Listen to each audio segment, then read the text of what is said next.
Well, good morning, Cornerstone children. It's great to be with you this morning. And as you can see, I've brought with me my suitcase today. And you might be wondering what's inside, and we'll get to that in just a moment. But if I was to ask you, what do you use a suitcase for, what would you say? You'd probably say, well, I use it when I travel, right? Maybe when you go on holiday or you go to someone else's house, you'll bring it with you so you can put all of your stuff in it and you can take it along with you. But a suitcase also reminds me of missionaries because they often have to travel to the places that God calls them. And we've been hearing from some of the missionaries that we support as a church. We support Isaac and Casey Mann, and we support Jeremy and Stephanie Lamore, and we often share about them and their families, and we often want to pray for them. It's one of the ways that we support them. And so this morning I have 10 items in my suitcase that are going to hopefully help us to think about some things that we can be praying for our missionaries. So why don't we see what's inside my suitcase this morning? And as I open it, there's some interesting things inside. The first thing that I see is my Bible. And that just reminds me that we can be praying that our missionaries would continue to get to know God better, that they would grow in their relationship with Him, that they would stay close to God, because that's going to be really important for them as they try to minister to the people God has sent them to. That is going to be one of the most important things for them. And so as we see our Bibles, we can be praying that the missionaries would be reading their Bibles so they can get to know God even better. The next item in here is a banana. How can that help us as we think about our missionaries? Well, we can be praying that our missionaries would be fruitful. A banana is a piece of fruit, and the missionaries want to have fruitful ministries where they see God at work. And we can be praying that as they teach the Bible and as they share the good news about Jesus, that people would come into relationship with God and would be growing in their relationship with Him. And we can pray that God would use those missionaries as they minister to the people in their country so that they would be fruitful. The third item I have with me is Duracell Plus Power. It's a battery.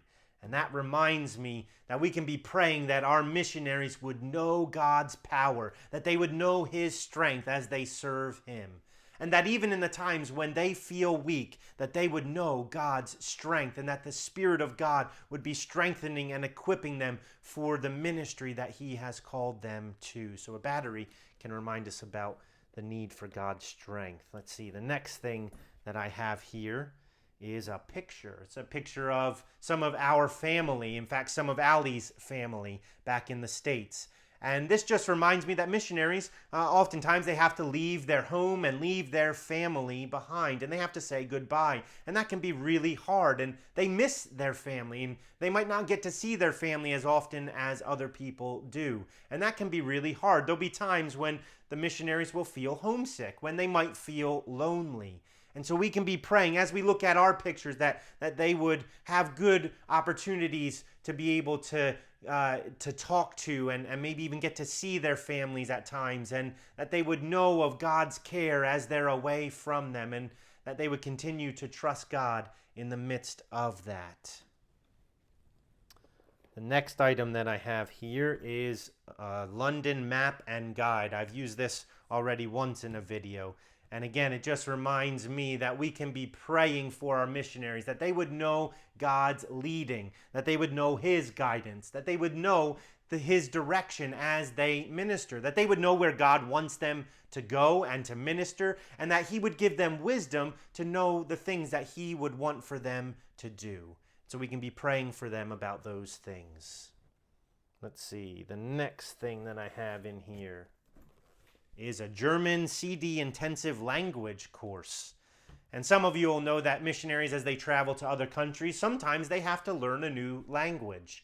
And that can be really difficult. So we can be praying that God would help them in that process.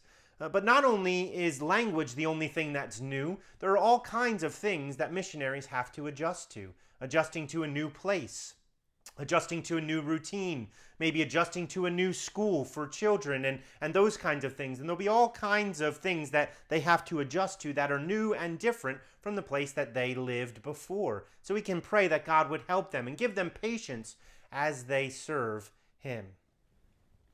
Let's see. Our next item. Some of you probably have something like this at home. It's a school jumper. This is from Bridlewood, where some of our children go.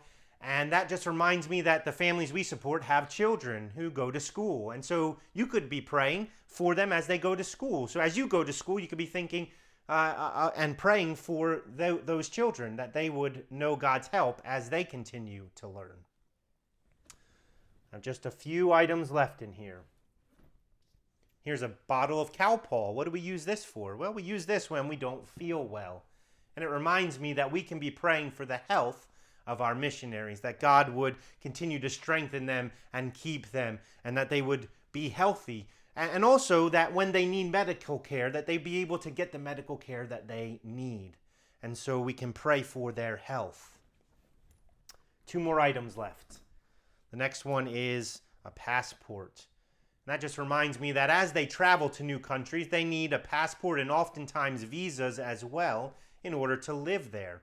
And that can be a difficult thing and can be a stressful process. So we can be praying that God would help them as they go through all of those legal processes to get what they need so they can live in those countries. The last thing that I have with me, can you hear what it is? It's a bank. And that just reminds me that missionaries need finances, need money so that they can live in the place that God's called them and so they can minister to the people. And there are individuals and churches like our church that support people who minister in other places and share the gospel and seek to teach the Bible to people. And so we can pray that God would provide everything that they need and that they wouldn't be worried about those things, but that they would trust God to provide for everything that they need. And so those are just 10 items. Maybe that can help us be reminded of some things that we can pray for the missionaries that we support. And maybe you look at those things and you think, well, there are other things I could think of, and that's great. This isn't only the only things that we can be praying for them about. Maybe you have some even better ideas. Maybe as you look around your house, maybe you and your family this week can come up with your own list of 10 things as you look at those items and how it might help you to remember to pray for our missionary families. And can I just encourage you this afternoon, as you have lunch together as a family, would you just spend a few moments maybe praying for the Mann family and for the Lamore family? And maybe 2 or 3 of the things that we've talked about here that you could pray for their families. That would be a really great thing as we continue to support our missionaries in prayer. And you as children can be a part of that, which is great.